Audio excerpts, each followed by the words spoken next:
Bem-vindos a um episódio extra do podcast O Mundo a Seus Pés, um programa da secção internacional do Expresso. É triste a circunstância que aqui nos traz. Evidentemente trata-se do sismo que esta semana assolou a zona do sul da Turquia e norte da Síria. Começou por ser um terremoto de 7,8 graus na escala de Richter, seguido, menos de 24 horas depois, por uma réplica de 7,5 na mesma escala. Os mortos contam-se já em mais de 11 mil, havendo pelo menos 300 mil pessoas deslocadas na Síria por causa deste sismo. Estamos a gravar na quarta-feira, dia 8 de fevereiro de 2023, numa altura em que a União Europeia anuncia que, além de 3 milhões de ajuda financeira à Turquia para a recuperação e reconstrução depois deste terremoto, enviará ainda 13 milhões e meio de euros para a Síria, apesar de este país estar oficialmente sob sanções económicas impostas por Bruxelas. É evidente que a situação trágica que ali se vive justifica esta mudança ou esta exceção à política. Para falar sobre tudo isto, estão comigo o Zé Pedro Tavares, correspondente do Expresso em Ankara. Olá, Zé. Olá. E o Tiago Soares, jornalista da secção internacional, que esta semana tem escrito precisamente sobre o terremoto e implicações que ele tem, nomeadamente um dos trabalhos que o Tiago fez foi sobre se Portugal estaria preparado caso uma tragédia destas se repetisse aqui, uma vez que também nós vivemos sobre falhas tectónicas que acarretam esse risco. Eu sou o Pedro Cordeiro, editor da secção internacional, e a sonoplastia deste episódio está a cargo do João Martins. Leia o Expresso em primeira mão, onde quer que esteja. Assine o Expresso Digital e tenha acesso a todos os conteúdos exclusivos e leitura antecipada do semanário às 23 horas de quinta-feira. Apenas 1,35€ por semana, durante 2 anos. Todas as vantagens em expresso.pt/assinatura digital. Expresso. Liberdade para pensar. Zé Pedro, não tendo obviamente ocasião para já de estar na zona afetada por esta catástrofe, é evidente que os muitos anos que levas de Turquia te levam a ter um conhecimento, quer do país, quer das suas pessoas, que evidentemente é precioso num tempo como este. E eu pergunto-te, pelo que já conseguiste aperceber-te nestas 48 horas, como é que as coisas, que retrato é que nos traças da Turquia neste momento? Enfim, uma tragédia enorme, um desastre natural de proporções incalculáveis. É difícil, mesmo com algum conhecimento da Turquia, não estando na área afetada, é difícil prever ou visualizar o sofrimento e a dor. Este sofrimento e dor que se estende a todo o país. O terremoto afetou, primeiro foi um terremoto violentíssimo. 7,8, 7,5, alguns peritos dizem que poderá ter sido mesmo o mais violento terremoto com epicentro numa placa continental ou numa falha continental. Terá havido alguns mais fortes nos oceanos. Foi maior que o terremoto de 1999 em Istambul, que vitimou mais de 17 mil pessoas. Esse teve uma intensidade de 7,4 na escala de Richter. Um terremoto longo, durou mais de 1 minuto, o primeiro abalo às 4h17, madrugada de segunda-feira. Eu falei logo nessa manhã com várias pessoas da área afetada, quando ainda não se tinha consciência da magnitude deste desastre, e eles disseram-me logo, José, este foi dos grandes, isto vai ser uma desgraça total. Toda a gente na Turquia está habituada a terremotos. A Turquia, como é sabido, é um dos países mais ativos do ponto de vista sísmico, assenta na confluência de 3 grandes placas, a placa europeia, a placa africana, a placa das Arábias, há uma série de falhas, e portanto todos nós temos vivido bastantes terremotos, e há alguma consciência daqueles que são verdadeiramente grandes, e toda a gente me disse isso. Foi aterrador, foi medonho, foi longo, foi uma eternidade. Este é dos grandes. Ainda não se conhecia o número de vítimas, ainda não se sabia a extensão do desastre. Parece ter sido uma coisa enorme. Outro dado, só para terem uma ideia da vastidão da área. Entre Hatay, na costa mediterrânica turca, aquele pequeno dente da Turquia que entra, enfim, na Síria a oeste, e Diyarbakir, no leste, são 500 e poucos quilómetros.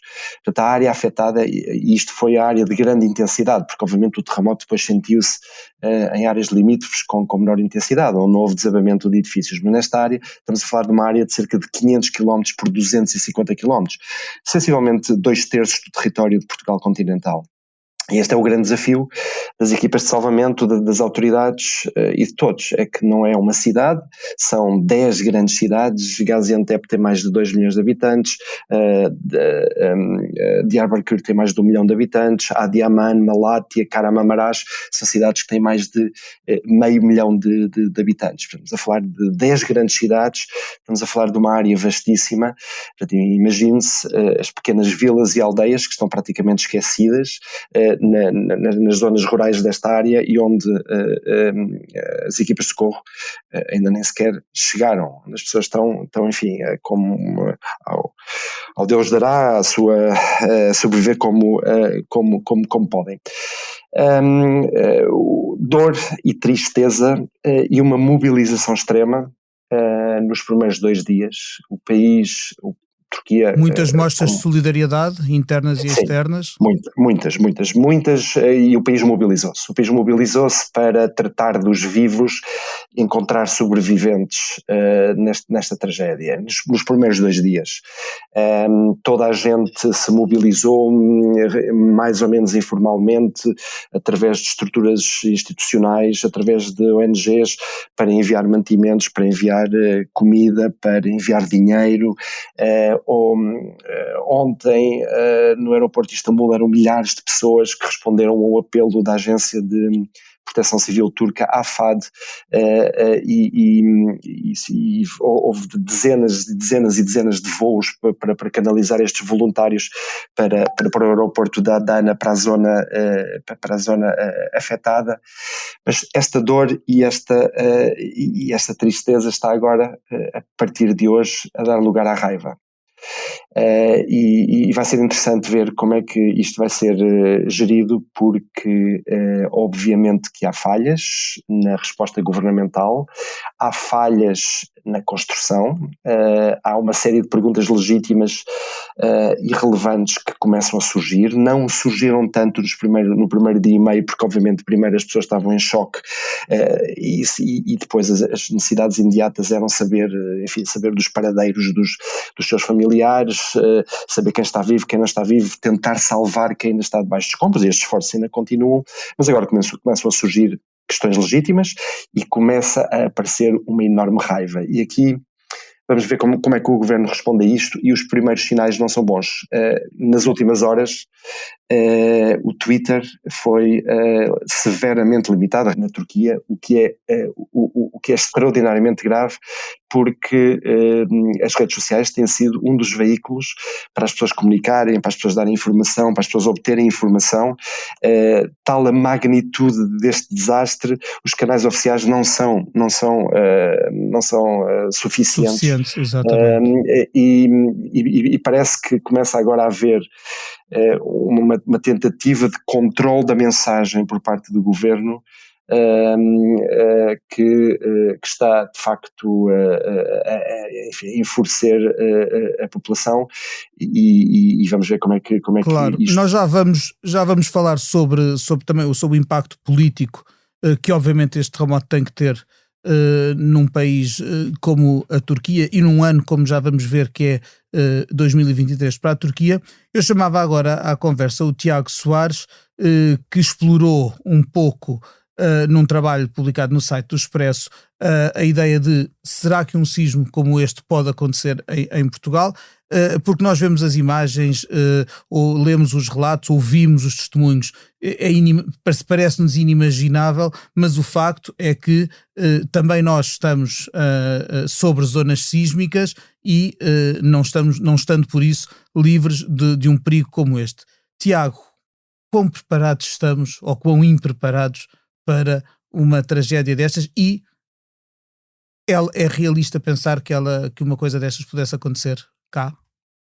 Olá, eu se calhar como já ia à parte da preparação governamental, mas indo um bocado atrás e pegando no final da tua pergunta, acho que a primeira coisa importante a dizer é que nós não temos uma situação de risco tão elevada como a da Turquia, porque não temos falhas geológicas à superfície, ou seja, nem por baixo à superfície ou por baixo de infraestruturas, como acontece, por exemplo, na falha do leste Anatólia, que esteve na origem deste sismo na Turquia. Portugal tem falhas debaixo da terra, ao longo da costa e sobretudo no mar, e isto tem impacto na intensidade de um sismo. Por exemplo, em Itália ocorrem com alguma frequência também tremores de terra e não precisam de ser muito fortes para terem efeitos graves na população e nos edifícios. E porquê é que isto acontece? Porque o epicentro destes sismos, no caso de Itália, está em zonas próximas da superfície. Para fazer o paralelo com o caso português, nós na costa sul do Algarve, por exemplo, temos sismos com alguma regularidade, mas como estão longe da costa, aliás, são sobretudo no mar e longe de zonas à superfície, acabam por não causar danos significativos. Mesmo assim, apesar desta diferença geológica que nos põe numa melhor posição do que a Turquia em termos de risco, nós temos algumas zonas de risco elevado, sobretudo Lisboa e Val do Tejo, Algarve e Açores. Há sobretudo duas falhas tectónicas, como explicaram os especialistas com quem falamos, por exemplo, a falha tectónica do Açores e Gibraltar desencadeou o sismo no Algarve de 1969, que matou 13 pessoas, e cujo epicentro foi no Oceano Atlântico, a cerca de 200 km de Sagres, com uma magnitude 7.9, portanto superior a esta Turquia. E esta falha tectónica de Açores-Gibraltar também causou o sismo de 1755 em Lisboa, que, como todos sabemos, teve impactos significativos. Pronto, esta é a parte geológica da situação portuguesa.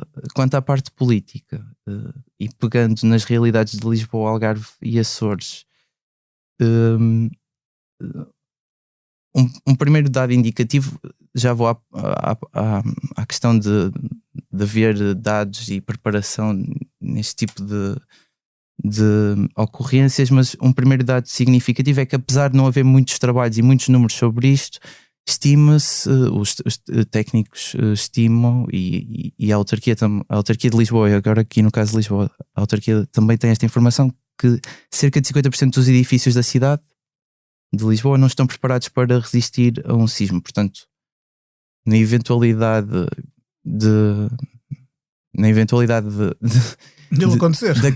dele acontecer, as perspectivas não são boas, ou pelo menos esta percentagem indica que as perspectivas não seriam boas.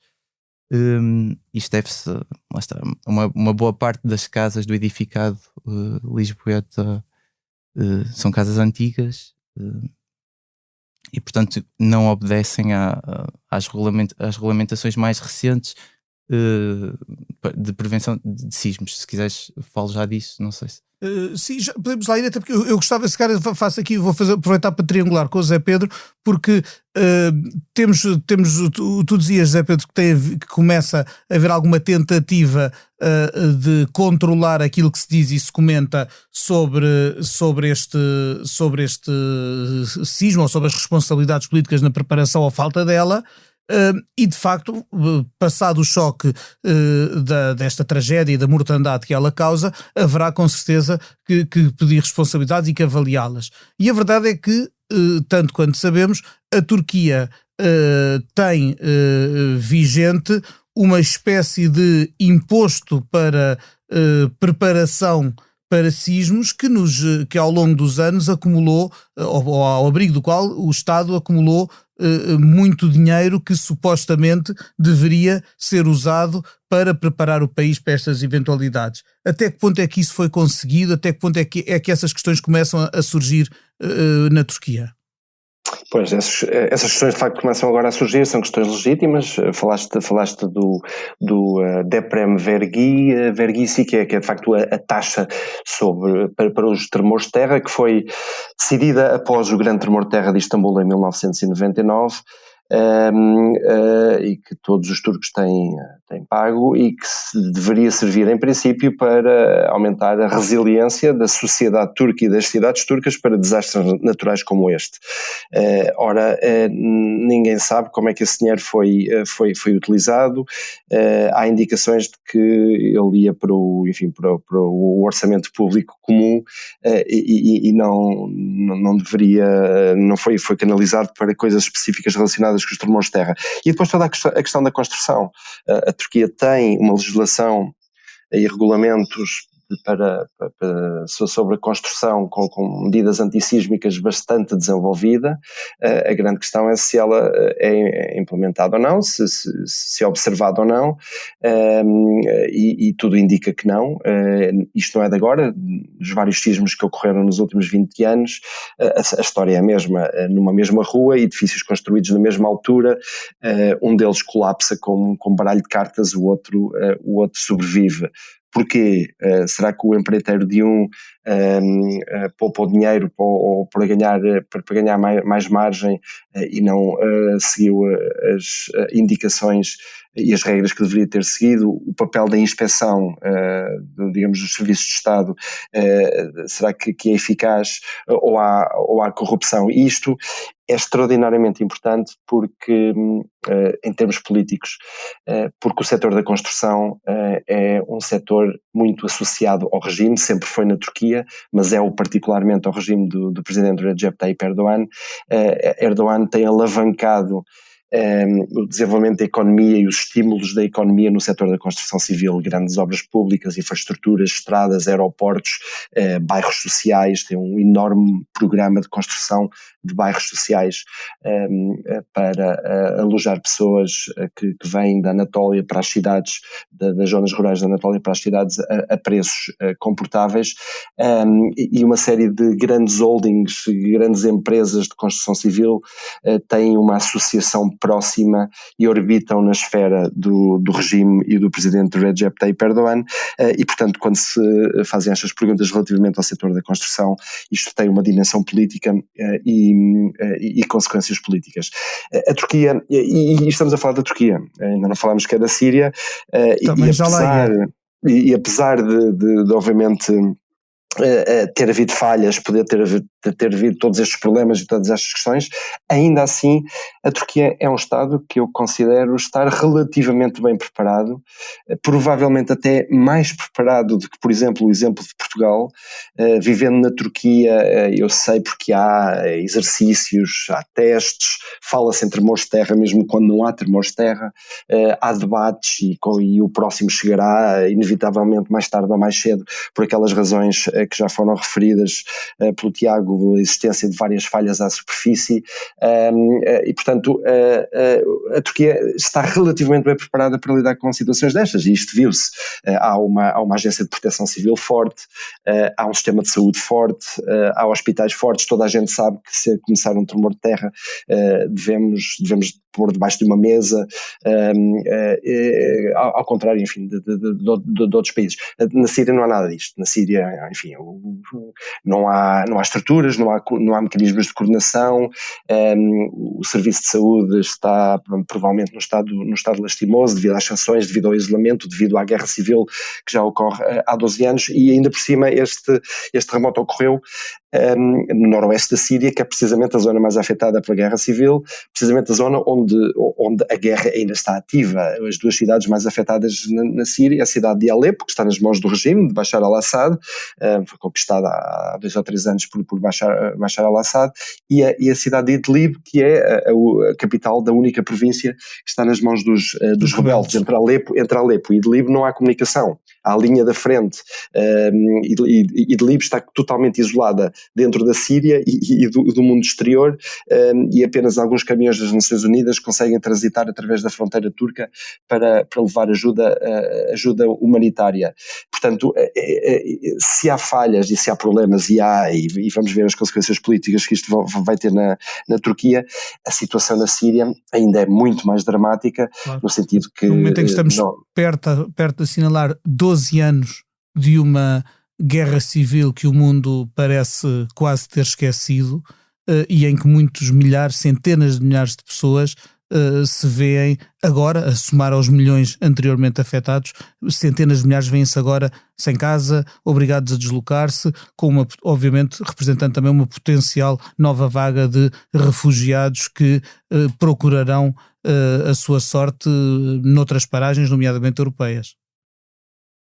Exatamente, aliás, enfim, mesmo o sudeste da Turquia, onde este terremoto ocorreu, era uma área que já albergava milhões uns poucos milhões, cerca de 2 milhões de refugiados, a maior parte dos quais vindos da Síria. Portanto, na área turca, portanto, temos os capacetes brancos que na Síria que estão a desenterrar pessoas dos escombros deste sismo, quando antes desenterravam pessoas dos escombros dos bombardeamentos. E esta ajuda internacional, que é obviamente muito bem-vinda, que está a chegar em força, que já está no terreno, estavam há poucas horas atrás já operacionais mais de 3.000 técnicos especializados vindos de 20 e tal países na Turquia. Esta ajuda humanitária não está a chegar à Síria, ou há aqui e ali algum apoio. O Irão já mandou 50 toneladas de material, Israel surpreendentemente também, Israel que frequentemente bombardeia a Síria, frequentemente também já enviou algum material para a Síria. Por exemplo, a Idlib muito pouco passou. Os esforços de salvamento, de resgate, de busca, têm sido feitos ou pelos capacetes brancos ou pelos locais que sobreviveram a esta tragédia. Portanto, a situação na Síria, do ponto de vista operacional, do ponto de vista humano, é provavelmente ainda mais grave e mais dramática do que na Turquia. Mas, de facto, uma enorme tragédia que vai deixar marcas nas pessoas. Toda a gente conhece, na Turquia e na Síria, toda a gente conhece pessoas afetadas. Eu próprio, um amigo meu está desaparecido. Ele estava na cidade de Malátia, não é de lá, mas estava no hotel, estava alojado no hotel na cidade de Malátia e desapareceu. Não, é um dos desaparecidos, ninguém sabe se está vivo, onde está, se estará debaixo de uns escombros. Os pais de um outro grande amigo meu pereceram em Hatay, soterrados na casa de família. Este terremoto só na Turquia afetou 17% da população, diretamente, e quando eu digo diretamente, é pessoas que tiveram que fugir de suas casas, que afetou cerca de 15 milhões de pessoas, portanto, 1 em cada 5 turcos, e portanto, e toda a gente conhece alguém, tem familiares, e portanto isto vai deixar marcas pessoais, marcas na sociedade, vai deixar também marcas políticas. Eventualmente haverá as eleições daqui a 3 meses e meio, tudo depende um pouco da resposta do governo a esta situação. Hoje Erdogan fez um discurso em que apareceu absolutamente furioso, porque, como disse, a dor e o choque estão a dar lugar à raiva, o que é absolutamente normal. As pessoas, enfim, esta é uma tragédia tão grande que as pessoas sentem-se desesperadas, e começam a fazer perguntas, algumas das quais racionais, outras eventualmente irracionais, mas as pessoas começam a sentir alguma raiva por esta enorme injustiça, por esta enorme tragédia, e Erdogan hoje não respondeu bem. O presidente turco fez um discurso agressivo, fez um discurso bastante... ele próprio estava enfurecido, e se isto continuar assim, isto poderá ter consequências a nível político. Depois há as consequências geopolíticas a mais largo prazo. Eu já estava na Turquia no terremoto de 1999 e observei aquilo que na altura até se chamou de earthquake diplomacy, quando houve um desanuviamento, o primeiro grande gelo entre a Grécia e a Turquia surgiram precisamente depois do terremoto de Istambul, que foi seguido meses depois por um terremoto em Atenas. E o que aconteceu foi que estes dois grandes rivais países históricos, houve uma expressão de solidariedade do cidadão comum, do grego e do turco, que mandou à revelia dos seus governos, mandava mantimentos de um país para o outro quando esses sismos ocorreram, e foi nessa altura que os dois governos apanharam essa onda, verificaram essa onda de solidariedade entre pessoas, e apanharam a onda e conseguiram de facto avançar e desanuviar as relações entre os dois países. Há potencialidades para isto acontecer. A Turquia mantém, por exemplo, uma série de diferendes com muitos países. As relações com os Estados Unidos estão péssimas. Há a questão da Suécia, por exemplo, da adesão da Suécia à NATO. A Suécia já mandou ajuda, os Estados Unidos já mandaram ajuda. Ontem frisava-se também muito a ajuda grega, tendo de ser um país historicamente... Exatamente, a Arménia, com quem não há relações diplomáticas sequer na Turquia. Exatamente, a ajuda de Israel, e portanto o governo turco poderia até, enfim, mais tarde... utilizar estas expressões de solidariedade e dizer, ok, agora vamos então repensar aqui as nossas relações e abrir uma nova página no nosso capítulo. E depois toda a questão da guerra na Síria, porque isto é uma tragédia de tal modo para o país, para as pessoas, que poderia haver um redesenho da situação da guerra, da própria guerra, do contacto entre o Bashar al-Assad e os rebeldes em Idlib, e dizer, nós temos que mudar a página porque isto abalou de tal maneira os alicerces do país e da sociedade, abalou literalmente e figurativamente, porque os países não vão ser os mesmos, tal como a Turquia mudou depois do terremoto de 1999 em Istambul. Voltando agora a puxar a conversa para a geografia portuguesa, Tiago, tinhas ficado de nos falar exatamente sobre a preparação e as nossas condições para enfrentar uma tragédia semelhante, de que já vimos que não estamos livres. Exato. Do lado mais político, ontem, terça-feira, o Ministro da Administração Interna lembrou que a Proteção Civil tem planos que são testados de 2 em 2 anos para este tipo de ocorrências, mas também frisou que, ou deu a entender que as autarquias também têm um papel a cumprir, as câmaras. E realmente, os planos da Proteção Civil existem para o caso de acontecer um sismo, mas isso não cobre a parte da preparação e da segurança dos edifícios. E isto é um ponto central porque, como aconteceu na Turquia, ainda por cima o sismo aconteceu durante a noite, a maior parte das pessoas estava em casa a dormir e, portanto, uma boa parte das vítimas virá daí. Sobre esta parte política e das autarquias, e pegando outra vez no caso de Lisboa que referi há bocado, onde apesar de não haver números oficiais, digamos assim, estima-se que cerca de 50% dos edifícios não estão preparados para resistir a um sismo. Lisboa tem um programa municipal já há vários anos chamado Resiste, que começou ainda no tempo de Fernando Medina e que recentemente tem dado sinais de acelerar. Portanto, além de ações de sensibilização nas escolas e noutras comunidades para informar as pessoas, por exemplo, das vias de saída da cidade em caso de sismo, a autarquia começou a dar formação a técnicos, engenheiros, arquitetos sobre, no fundo, a obrigatoriedade dos edifícios terem um relatório de risco de vulnerabilidade sísmica, algo que já foi aprovado ao nível da União Europeia em 2019 e Portugal já transpôs essa legislação. E dos números que eu consegui junto de fontes da Câmara, desde outubro de 2022, e agora vou recorrer aqui à cábula, já foi dada formação a mais de 600 engenheiros, arquitetos e outros técnicos. para executarem o trabalho nas reabilitações dos exercícios. Ou seja, quando vai para ser feita uma reabilitação de um edifício, o risco sísmico já tem de ser considerado, cumprindo assim a lei.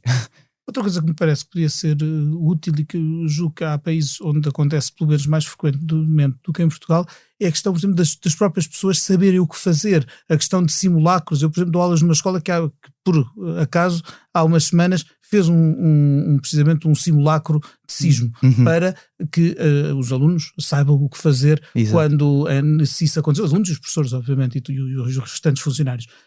É algo que se calhar podia ser útil repetir mais, fazer de forma mais assídua, digamos assim, em Portugal. Pelo que percebi, a Autarquia de Lisboa tem feito esse trabalho com alguma regularidade. No Algarve também, as várias câmaras municipais do Algarve, por exemplo, estou-me a tentar lembrar, Lagoa, Faro, Portimão, fazem isso nas escolas com alguma regularidade. Mas só isso não chega. Pelo menos a impressão que eu tenho das pessoas com quem falei é que só isso não chega, porque tem de haver mesmo uma consciencialização das pessoas, não só para o risco, ou seja, não só no momento em que a ocorrência, em que o sismo começa e o que fazer nos minutos e nas horas a seguir, mas acentuar o risco de forma mais presente junto das pessoas. E sobre isso, portanto, o Algarve faz esse trabalho de prevenção junto das escolas.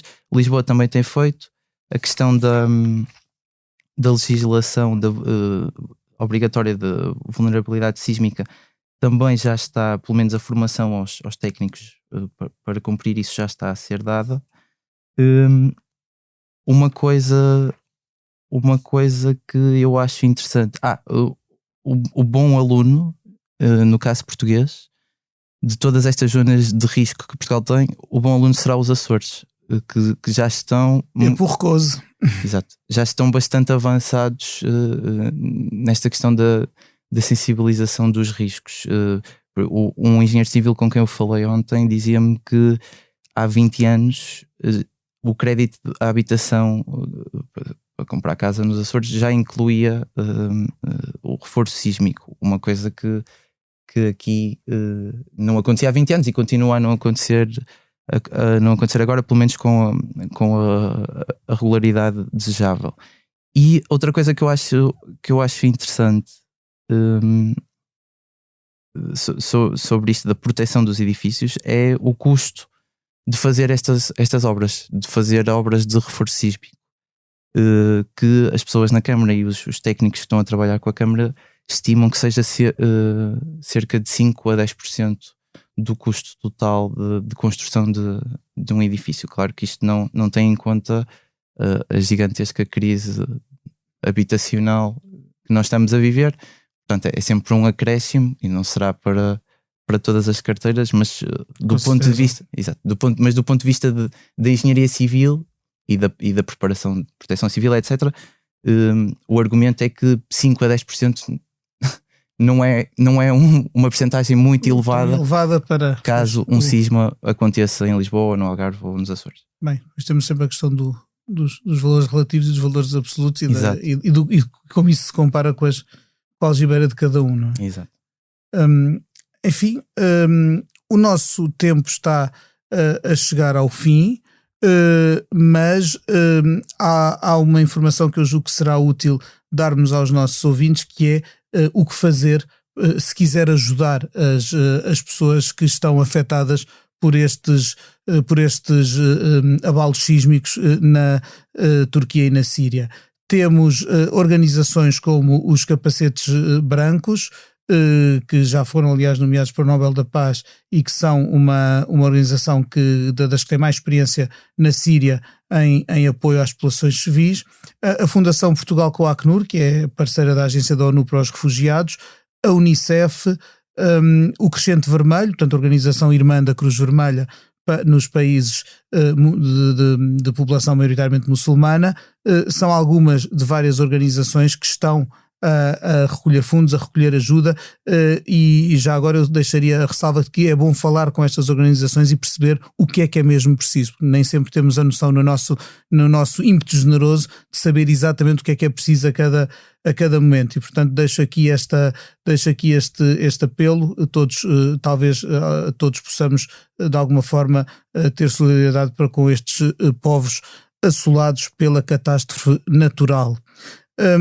Terminado este tempo e recomendando que sigam no Expresso toda a cobertura sobre o terremoto na Turquia e as suas consequências, nas quais os meus queridos convidados Tiago Soares e José Pedro Tavares estarão certamente a escrever e a cobrir e a explicar o que se passa. Resta-me agradecer também ao João Martins pela edição técnica deste podcast e sobretudo a si que tem estado e está desse lado a ouvir-nos e a seguir-nos todos a cada episódio. O Mundo a Seus Pés volta em edição regular na próxima segunda-feira e em edição extraordinária sempre que se justificar, de acordo com o que for acontecendo na atualidade.